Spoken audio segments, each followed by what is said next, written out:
going to set the stage for the discussions we're going to have for the next 45 minutes. Okay. We start with going to a class in 2002. We ramp it up to $100,000 of her own capital, which she turns into $150,000, and then she raises. Not intentionally raising, but somebody else said, hey, you know what? Why don't you manage my money along with yours? Is originally how it started. So you end up with $750,000, $800,000, some number like that, which is a significant amount of capital. Sure. But the amazing part of the story, this is just the beginning. So we're in 2008. Now, you remember what happened in the end of 2008. We went through a meltdown. And from the beginning of 2009, okay, and these are just some crazy statistics. You started to have some amazing results. Yes. And people were essentially just kind of throwing money at you. It seems like. I mean, I know I don't want to sound that crude, but it was almost like, wow, something special is going on here, and we want to be involved, more like it.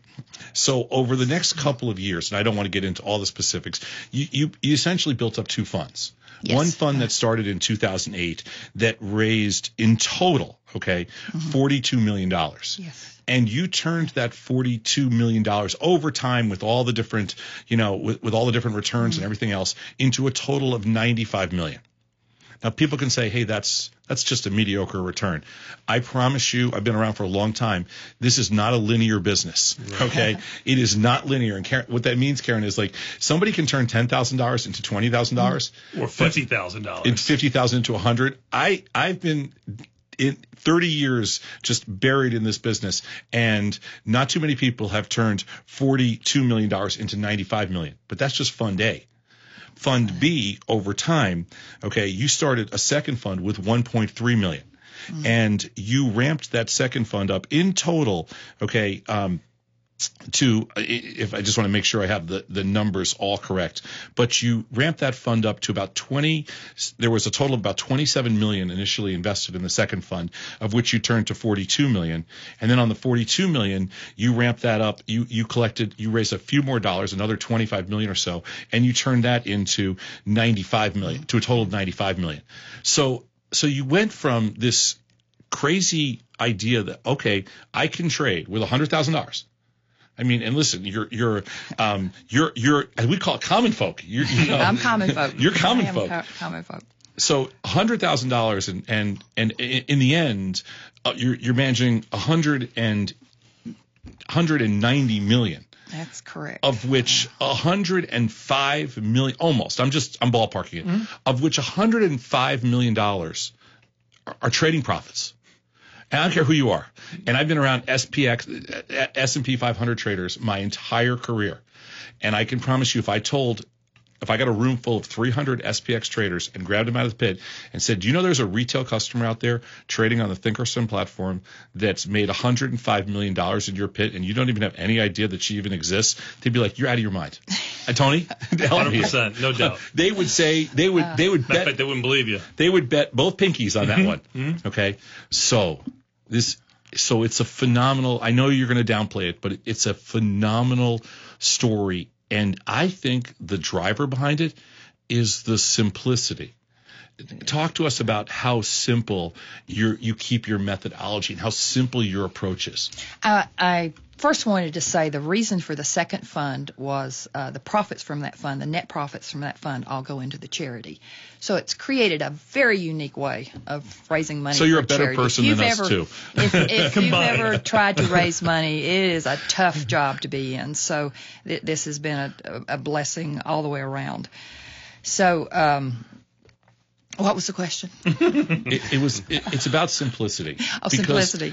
Because Karen, it's not as easy as it looks in this room, is it? It isn't. It isn't. Karen, I think Tony and I both felt since we started the show that if we cut out all the noise and a lot of kind of the ideas that this is so complex, and talk to us about the simplicity of how you created your business and how you make money with just a very simple approach. Yeah, we have moved from 2008 to 2012 from a very complex environment to a simple environment. And I said in last May's show, the simpler we've made it, the better our return has been. It takes the noise out of it.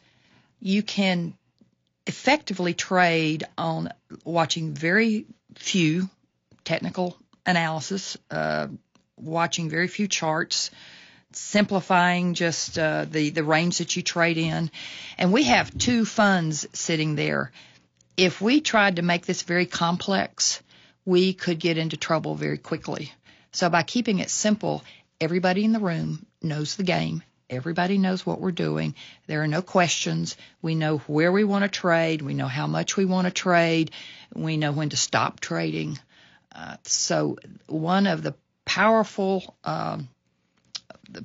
our powerful strategies is to keep this all simple and to keep it narrowed basically in a few indexes. Okay, so let's talk about that. So you told me earlier today, you told Tony and myself that a light bulb went off kind of late 2009-ish, right. Okay, going into 2010.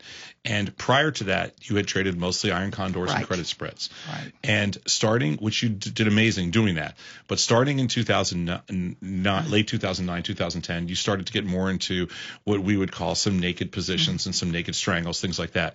Can you talk to us about, first, we'll start off with the products that you trade up to today, the products that you trade today? From the products I traded originally. That's right. We traded, there were times we had 30 stocks going as far as options. We've always been in options. Mm-hmm.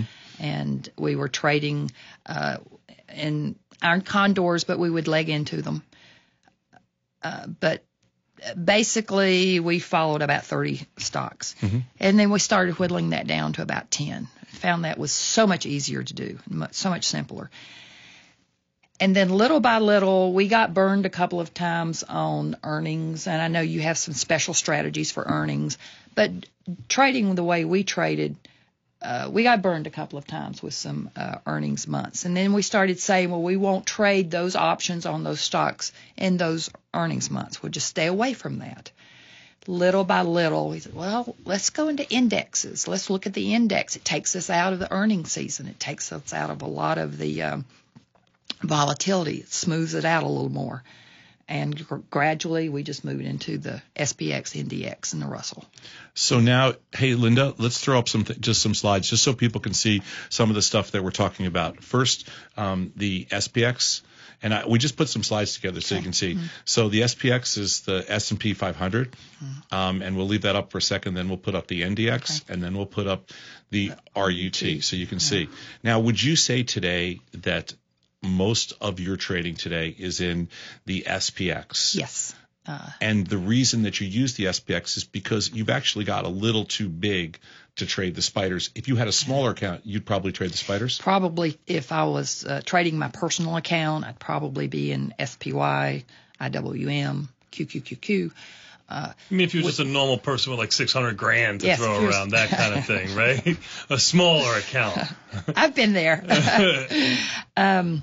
Yes, but with the SPX, you get it's very liquid. Mm-hmm. We can trade the way we want to trade. We get the premium we want to. We get a good premium, and there's a tax advantage to the SPX. 1256 contract, so 60%. For right now, 60% is taxed as long-term capital gain. Right, 60-40, 28% max. Right. Yeah. So there is. So now we're focused on kind of one product, but let's take it a couple steps further. Okay. We believe that there is a lot of logic in the number of occurrences. When you started to ramp up your trading, were you also able to ramp up, as we call it, the number of occurrences? Meaning, do you, even to this day, do you remain relatively active? We're very active. Okay, explain what that means. Active. As far as our trading goes, we are putting contracts on mainly in the next month, and we're closing them down for profit and putting those back on. We're theta traders. Theta means everything to us, using that time decay in options.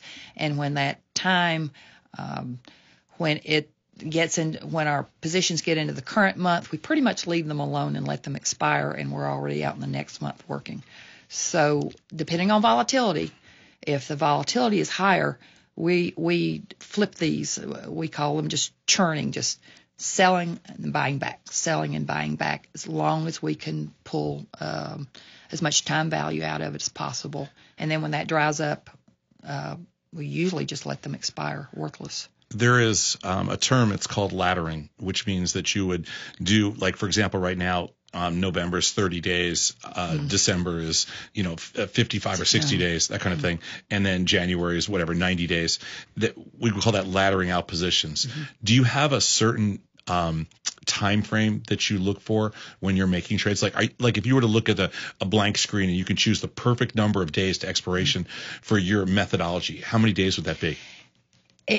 It's 56. It's just a number we use because it's 8 weeks. We look at getting the maximum time value, but we want that to start decaying. And I think theta starts decaying around 45 days. So we're trying to get as much time value, but we don't like to get way out in the future.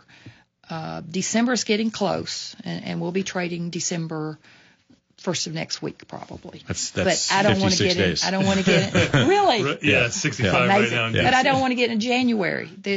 I just not knowing what the market's going to do. I don't want to be stretched out that far. Do you find yourself with the low volatility environment that we have now, that you're going out a little bit further than you're comfortable with, or not really. We're pretty much sticking to it. It's brought our returns lower. We're still having a decent year, but it is lower because of the volatility. As long as we're above ground, we're doing good, right? Hey, we haven't had a losing month yet, so I'm okay with it. But it is lower. 56 days is actually a little bit longer than our wheelhouse, but it's at the outside end of our wheelhouse. But what's fascinating about that is that the longer you go out, actually, the more you kind of define your risk. So I assume that's one of the reasons it's a little less risky when you go out a little bit further, because you can get a little wider. We get wider. Right. We love that.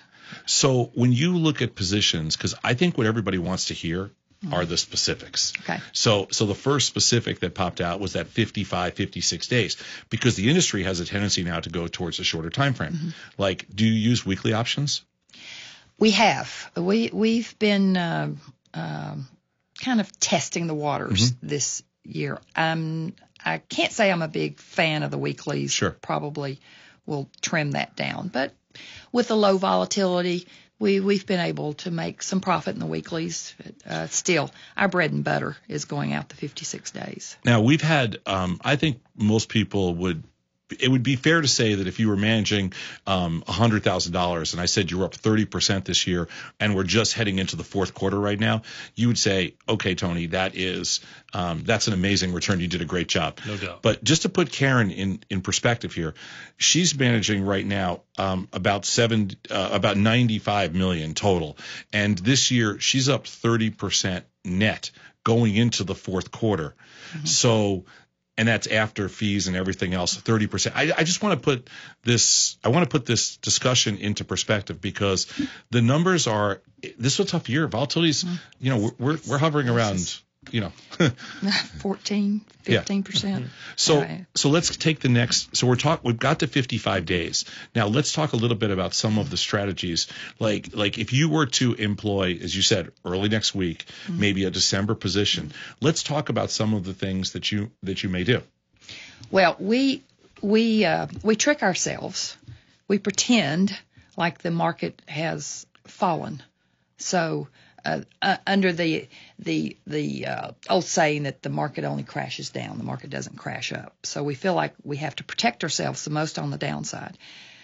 We've had some difficult times this year with the move up on the upside, but we say the market is lower than what it really is, and then we go 12% below that. We use the Analyze tab on Thinkorswim, and where the current number is, we pretend like that number's already dropped. Right now we're looking at around 1370. We're saying the market's at 1370.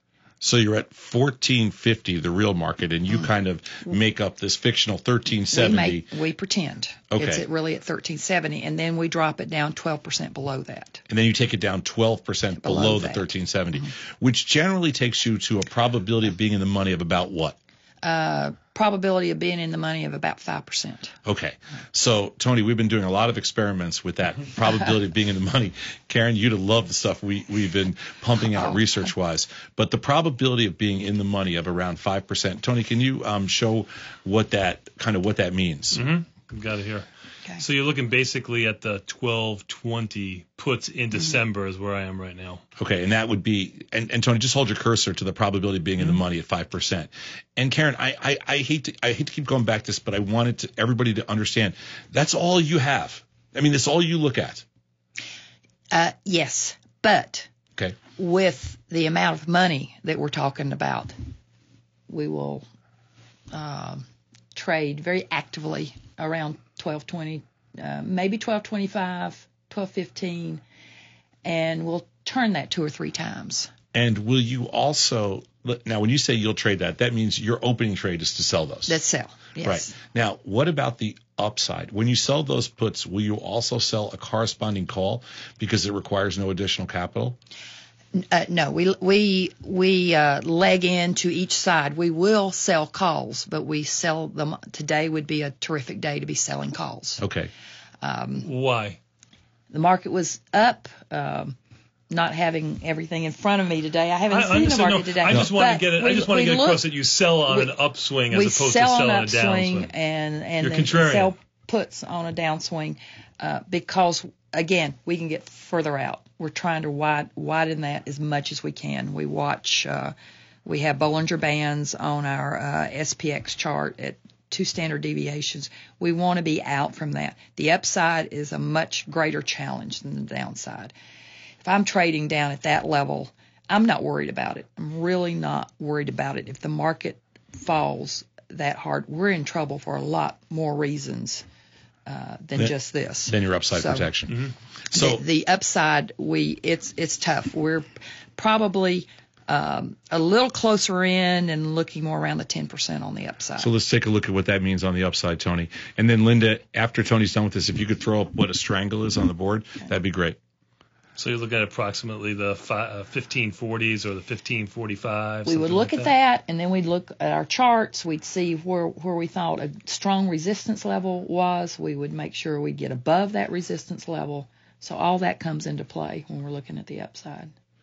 And would you sell an equal number of upside and downside, or is it not some necessarily. kind of ratio?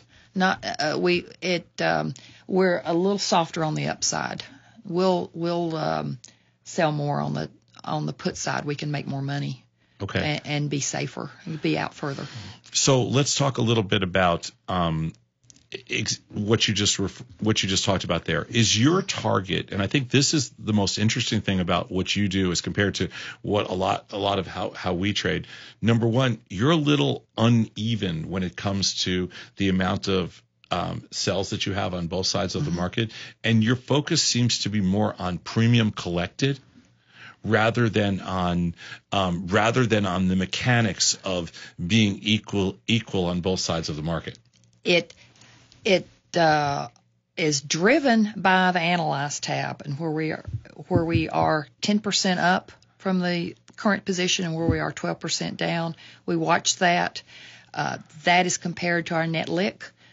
And we just don't want to be pushing up close to that net lick. So that drives us much more than number of contracts or whether our positions are even or not. So it's more of a buy. We've said this for many years. It's much more of you're managing your buying power reduction as it relates to your net lick. Yes. More than you're managing some kind of mechanics around a specific standard deviation move. Yes, I would say that. Okay. Yes. I'm getting the emails because you've said it a few times. Now, our conspiracy theorists that are in the audience are thinking that maybe you're that Kaiser Sosa type of person where, you're that they that we've been looking for, the we, the they. Please tell us who we is. Is it a team of 60, 600? It's a team of 6. 5 traders and 1 number cruncher. Gotcha. So, and that number cruncher goes over all of the volatility in all of the market? The traders do that. The number cruncher tells me how much money I made every day. I just want to make it clear. So let's get back to this. Let's get back to this discussion because I'm trying to get lots of different takeaways for our members.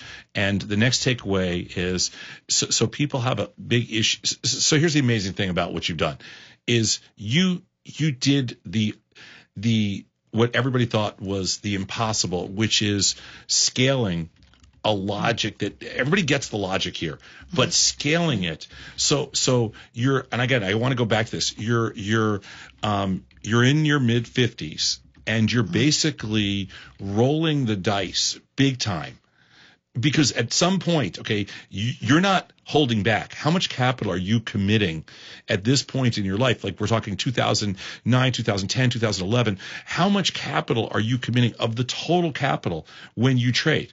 Like I might commit 20% or 15% or Tony maybe 20 or 25%. I don't know what it is, but you're up there. We've got a suggestive target of 50% capital committed. Okay. And that'll range. We'll commit up to 70%. It depends on the situation, 70 to 80%, and then we'll try to pull it back at any given time. We may be stretched a little further out than we want to be. I love 50%. I love having a bank sitting there that if the market moves on me and I need to move some positions, I've got the capital to do it. So I don't have to sit there and I don't put stop losses on. You never use a stop loss? Never use a stop. I hate stop losses. Okay. I want to manage my account. I don't want anything automatically happening to my account. We've got 5 people sitting there watching this all day. We don't need to put stop losses on. I love the fact that you just said that. But continuing to move in the same direction. So you commit a significant amount of capital. Obviously, if everything's going good, all right, no harm, no foul. But let's talk about all of a sudden now something happens. It could be an event. It could be a one-time binary event. It could be something. Who cares what it is? It could be the flash crash of 2010. It doesn't make any difference. You have these very large positions on. Although they're liquid products, there are they don't always make people comfortable. We like to define risk through size. Meaning keep our size small, define your risk. You are much more of an all-in trader. You're not all in, but you're more in than most people. Otherwise, you couldn't get to these numbers. What do you do and what's the mental stop point? First, what's the mental stop point? And then what do you do when the trades go against you? I'm more all in, but at a much further out range. And that's how I justify that in my mind. Our first goal is to not lose anybody's money, and that's very important to me. So staying out 5%, sometimes we're at 1% of probability of being in the money. What do I do? How's the best way to just? Well, let's put it this way. Let me ask the first question. The first question is where is that mental stop? Is it if you're 5% out of the money? Is the first spot that you get concerned about at 10% or is it at 30%? From that, yes. If a position moves up to 30%, then we're just keying in on it, saying, what are we looking at? What's the problem here? What's happening to the market? Could this position get into trouble quickly? If we're not comfortable leaving it where it is, we start what we call tweaking it. We will move pieces of it. We'll roll a part of it up. Let's say it's a call. Sure. We'll roll a part of it up. And you're being tested to the upside. We're being tested to the upside. We'll move a part of it up. We'll put on some more puts in a position where we feel safe. So let's give an example here.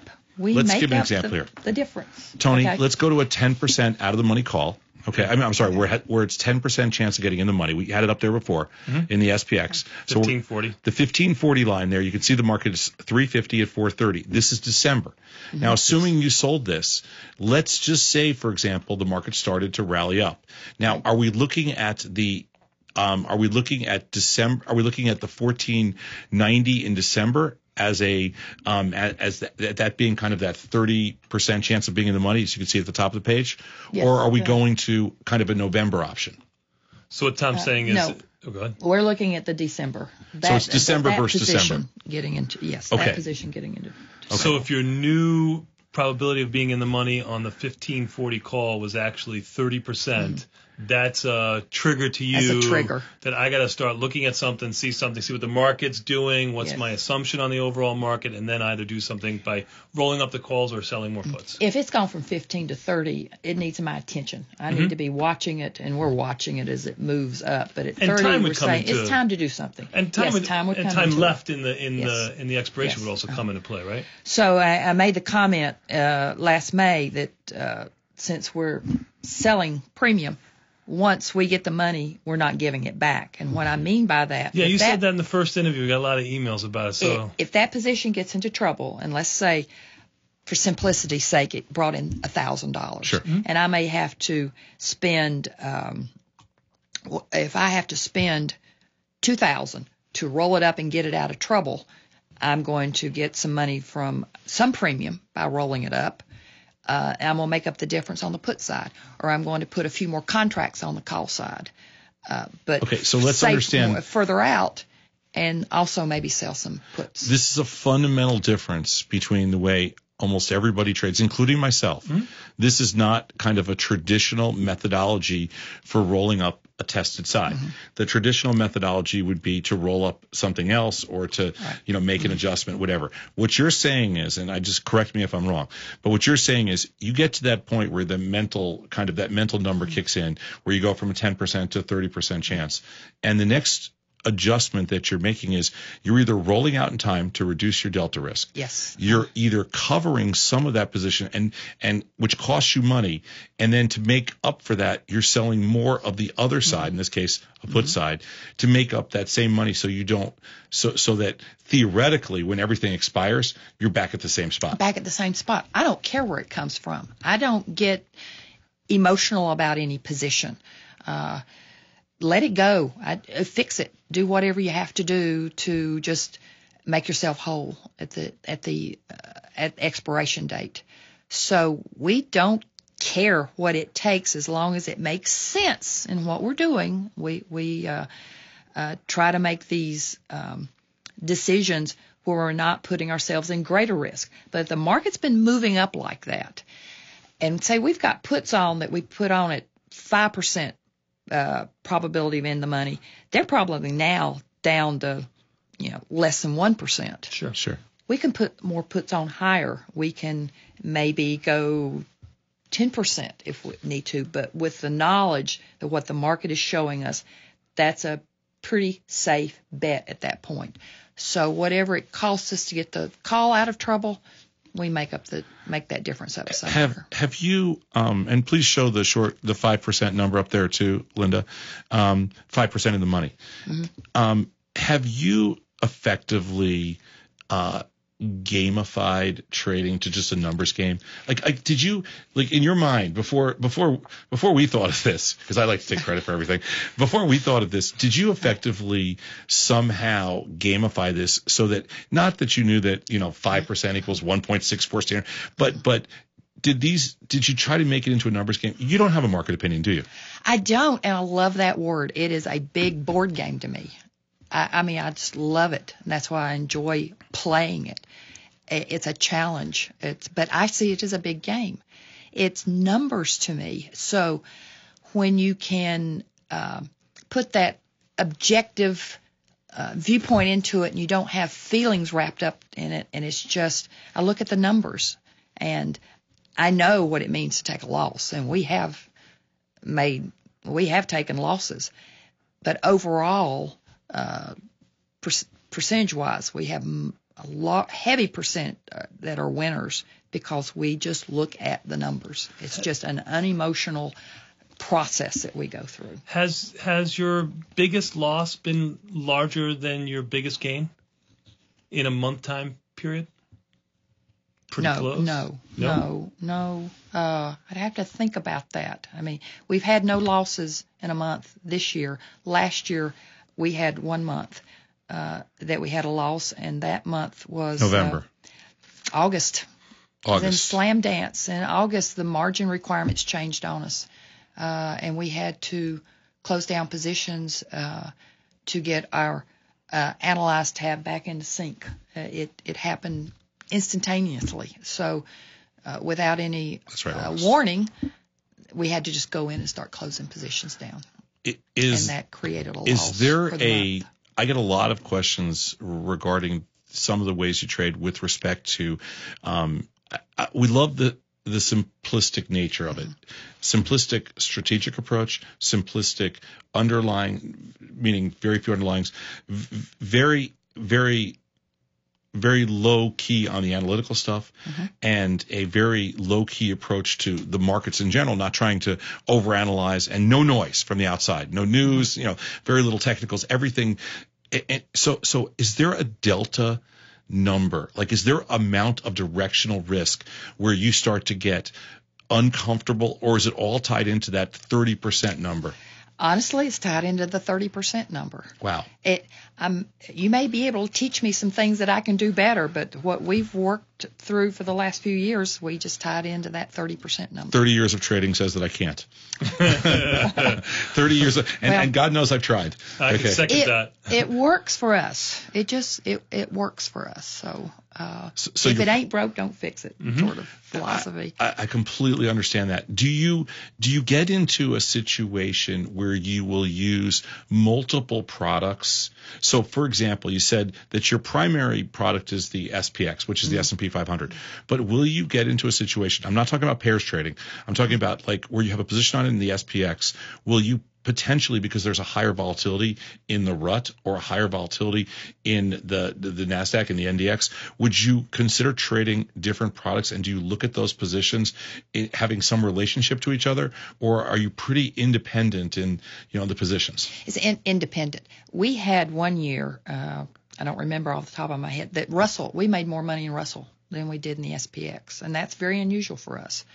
It was just a good year for Russell. I think maybe it was 2009. With our analytical work, honestly, the SPX just comes out on top over and over and over. So we sit there and think, well, why would we want to put a trade on the NDX when we can get a greater rate of return at the same risk level on the SPX? Now, why do that? The normal retail trader's trading 10 contracts at a time. I know you're trading significantly higher. Do you have any problem finding liquidity in the SPX or anything like that? No, we have not. None at all. And we're trading high numbers of contracts. Sure. So the reason we don't trade SPY is cost. Sure. When you're trading that volume, if I was doing it for myself, commission-wise, it's 10 to 1. I'd be back. I'd be back in the SPY. There is there's a lot of discussion that goes on all the time about the need to use, and we do it on the show a lot. We feel it's important to mix up different strategies. I mean, maybe you've gotten to the point where that's more of a nuisance than it is, but do you still find yourself kind of going back to the well sometimes, especially when volatility is in that 13-14% range like it is now? Do you find yourself going back to kind of some old school choices, like, and say, you know what, we should do a big wide iron condor here. We should do, I mean, do you ever do credit spreads or iron condors anymore? No, we don't, because we found are you ready for this, Tony? Go ahead. The naked plays. I love when a Southern girl says naked. There's nothing better in the whole world. No, I'm not from upstate New York. We can just get so much further out. We just stay with the low volatility is it's given us a real challenge this year. So we just told our clients we would have lower rates of return this year because of the low volatility. You made 30% through 3 quarters. They better not be complaining. My expectations are always higher. I like to dream bigger, and then it just comes in the way it comes in. After a year like last year, our investors have a lot of fun seeing the bigger returns, but I just said this year with the low volatility, it's just too difficult, and we still want to stay in trading in those safe ranges. There's a just based on normal marketplace cyclicality and based on trends that we've seen over the years, volatility on volatility is, just under 100%. So the expectations for the VIX, for example, to trade next year close to 30, as much as it's going to trade 15, those chances are highly likely. So can't wait. So is it a can't wait, or is it like, are you going to get hurt in that process of going from 15 to 30, or how do you defend that, I guess, is the best way? That's where the dancing becomes really tricky. The going from a high volatility environment to a low volatility, or vice versa, low volatility to high volatility. Those are some dangerous grounds. I did the analogy. It's like trying to turn a battleship around in a river. It's just so difficult, and it's time consuming. We watch that. We talk about it as a group. That probably makes me as nervous as anything. It's when that switch takes place. If you're loaded up on the downside and you have one of those days, it can make life very difficult. Is it a group decision, as a dictatorship is a group decision, or is it really a group decision? I mean, there's 6 of you. You could be 3-3 and split. It's usually, we talk about all the different choices. And we agree as a group. We've got a tremendous trading group in that small room. We have CPAs and lawyers and people who have traded for a long time, and we all think very similarly. But I love it when people come in with different ideas and we discuss it. Let's talk about that group for a second. Vital listening to those discussions. Those are your friends. Yes. Those are retail customers too. They are all retail customers. Okay, I just want to be clear that this is not, you didn't come to Chicago, walk on the floor and say, hey, you and you in the blue coat, the red coat, and the green coat, come with me to wherever home is. Okay, you basically you're talking about your friends that went to the same Investals class. Met one of the lawyer met him in an Investals class. Okay. It's a story. Yeah, really. it's freaking people out right now because so many people have similar. They're all thinking, how come she didn't meet me? Jill and I kept talking about that bagel shop we wanted to open, and we just started trading instead, and found out that we probably made more money trading than cooking bagels. Probably. It's just a guess. Yeah. They're all people that I've. So let's talk about. I have a couple more questions that I really want to get in there. I hope you don't mind. Can you go a few minutes over? Sure. Okay. So there's so all of a sudden volatility goes from 15 to 25%. Now the question that everybody asks is, okay, well in hindsight, if it stops at 25 and goes back to 15, you're a genius. But what if it goes from 25 to 40? Like, at what point, Karen, do you say, because you're laddering out your positions 55 days. Right. At what point are you saying we should be all in at 28%, or we should be, 20% in? Like, the hardest thing for people that are listening is they're all thinking scale.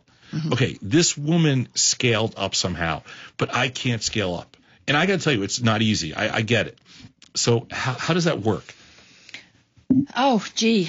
See, I don't think about it that way. We just do what we do every day. And as more money comes in, we just look at our Analyze tab and we increase the number of contracts. We're still playing the same game. We're still in the same position. We just increase the number of contracts. So when the money rolls over, you just keep doing it. But keep in mind, we pretend as if the market's already dropped. So we start at a minimum of 100 points down. So if the market starts falling, the idea is we've got time to start adjusting our positions, reducing our positions. We've got time in one of those strong downfalls to react to it and manage it.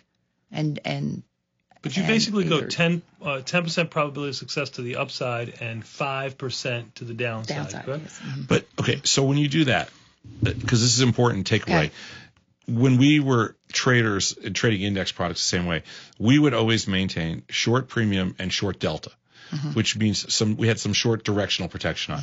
You essentially, through however you got there, you got to the same spot. So your primary position is you're always, based on what you just said, you're always kind of short a little delta and you're short premium. Yes. And the assumption is if volatility expands, the velocity of the down move that's going to protect you in the velocity of a down move. Flash crash 2010, May 6th, 2010. Great day in the market. Yeah, dark day. Everything shut down. Yes, Jill and I were sitting there by ourselves. We hadn't expanded to this level back then. Watching do you turn over your screens the way we do sometimes if the market's not going the right direction, and just to make the chart look the right way? That day. Try it. It works very well. I've been doing it for 30 years. Black tape works too, but what'd you do? We talked with Thinkorswim on the phone several times, and we pushed positions out. So you're sitting there, the Dow's falling 1,000 points in 10 minutes. You don't know if Armageddon is hitting. You don't know what's happening.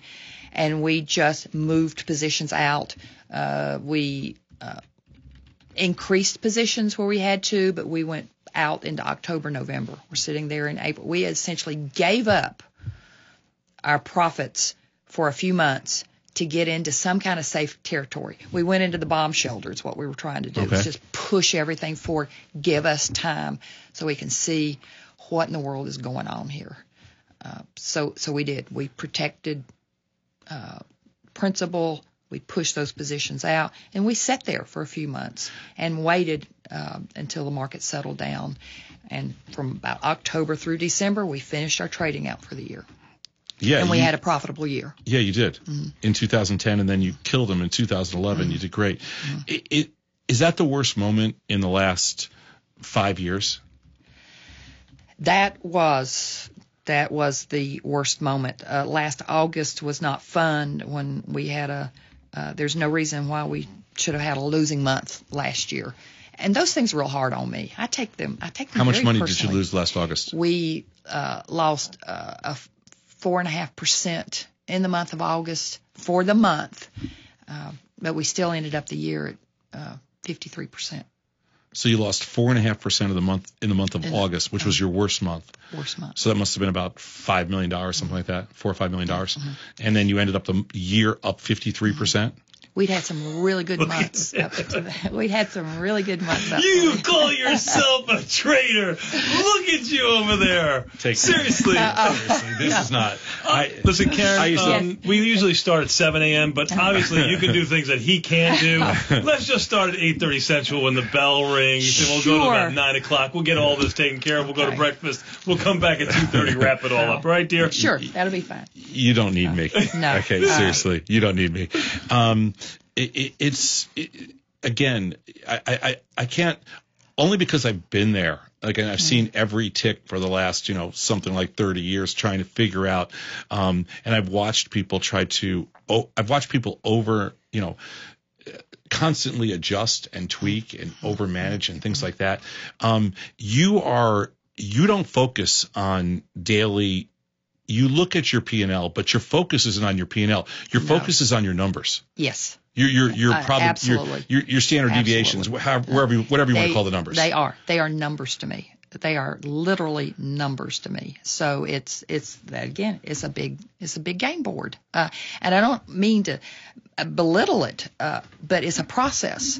So we are all managing that process so that we don't get involved with, oh my gosh, we're losing here, or we're making this much money, or it becomes money when the paychecks are written at the end of the month. But you really concentrate on your net lick at the end of the month more than your net risk.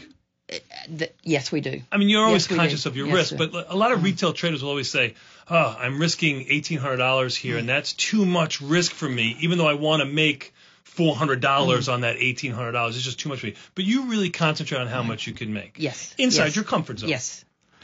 I know I have some friends that say, well, I can only make 2% on that play for this month, so that's not enough. And to me, 2% is better than zero. So if that's all I can do for the month, I'm perfectly satisfied with that. Based on the numbers that you've thrown out here today, and you and I talked about this earlier today, you set a target for your positions of what you suggested is around 15% for that 55-day period. And that's another thing that goes through your mind. And I'm just curious, when as you said, when the light bulb went off in 2009, 2010, and you migrated from risk defined spreads to undefined risk. Okay, how hard was that transition, or was it just like all of a sudden you recognize, hey, I got to do this? It was just as natural as it could be. It's just looking at the numbers, and this makes more sense to move. We can get further out and still make the same premium that we were making in the iron condors. We can get much safer, still make the same premium. Why wouldn't we do that? We use the argument, Tony and I do all the time, to individual investors that if you define your risk, you increase your probability of success. Okay. I'm sorry. If you define your profitability, you increase your probability of success. You did that on your own, because that's not something that is generally taught in any kind of investor education. You had to come full circle. How'd you do that? I really didn't know that I had done that until I met you. So it just made sense. Please, I'm going to have to get his head through the door sometime tomorrow. Oh, I'm hoping to get a beret. Oh, you play cards right, I'll get you one. It just made mathematical sense to me to move in the direction that we moved. I did not do any great analysis. I just looked at the numbers, and we just migrated towards. Is your math background, do you feel like, listen, you can downplay your success as much as you want to, but there's something in there, there's something that clicked somewhere along because it's not normal what's happening here. So something clicked. Do you think when you look back some people would say instead of that, like, not normal, not normal. like if they were conducting an interview, they might say something, it's extraordinary, okay. Or it's you've learned to do something that, even I, being, the great one, Tom Sazov, has not been able to do, as opposed to not normal. Like, that normal is just not right. Not normal. Jill's in the next room. She would agree that I'm not normal. My math background and my accounting background, I've dealt with numbers my entire professional career. It just makes sense. So were you able to take the stock market emotion, which is what takes down most people, is the ripping at your insides, the stock market emotion, the perceived risk. You were able to turn that into some kind of a numbers event and just focus on the numbers. I got tired of that ripping the heart out. I don't want to go to bed at night feeling that way. I don't want to be scared of what's going to happen in the market. So we just kept working. How can we make this safer? How can we make it, in my mind, it's safer by going that far out of the money. Karen, you mentioned 56 days. So are you all in at 56 days? 50%, she said. 50%? Yeah, 50 to 70%, depending on what's going on in the market. And will you have multiple months on? If you're at a comfort level, will you have multiple months on? Like, will you have October and December now? Or November, December? Yeah, we'll have a current and out month. Okay. October is 30 days. 30 days or so to go. See, November, in November, by the time we get to October 30th, we will have closed most of our November positions down and brought the realized income back into October. So by the time we get into November, there's very little exposure there. And what's left is usually just so worthless, we just ignore it. It also takes up our buying power on our analyze tab, so we like cleaning that current month out, and then we'll freeing be up the capital like any other retail investor. And getting back into, and then we'll get into December and hit December hard. Karen, there's some people, I know you use futures and futures options, and not as much anymore, but do you ever use products to control your volatility risk like the VIX? Would you ever consider like a complementary or hedge position if you're short? I mean, you're short professional levels, hedge fund levels of premium. Do you consider like call spreads in the VIX, that kind of stuff, or you just totally avoid it? We have done that in the past. Yes. I haven't done it recently. Okay. I may go back and look at it now. I'm only saying because we're at the low end of sometimes Yes. commodities get to the low end of a range. So what's next? How linear is this bit, meaning that can you actually scale bigger than you currently are, or are you at a good, comfortable number? I am at a good, comfortable number. The fact that one of the funds, the money, the profit goes into, the net profit goes into the charity, I'm always interested. There's a potential that we'll start one more fund set up that way. And in my mind, that's it. I don't want to manage any more than that. But we still have room to grow. How much of your life do you spend on the road working these charities? I'm just curious. Like, it's one thing to say, okay, I'm going to manage, gazillion short positions and all this kind of stuff. How often are you actually just having the team we have gives me the flexibility. I'm in Africa about once a quarter, and I'm over there for 10 days, 2 weeks. I think I'm in hell once a quarter sometimes. I don't even leave this room.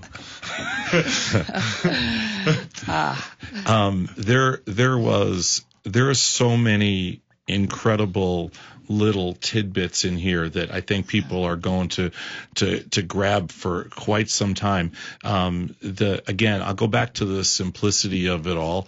There's this Karen, there's this popular idea that you need, in order to be successful, you have to outsmart or the game is rigged. Is the game rigged?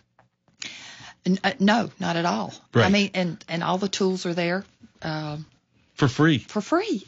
That's who could build 100 commissions. Well, okay, but still, you're talking about hundreds of millions of dollars of business with. I could not have done this in any other way.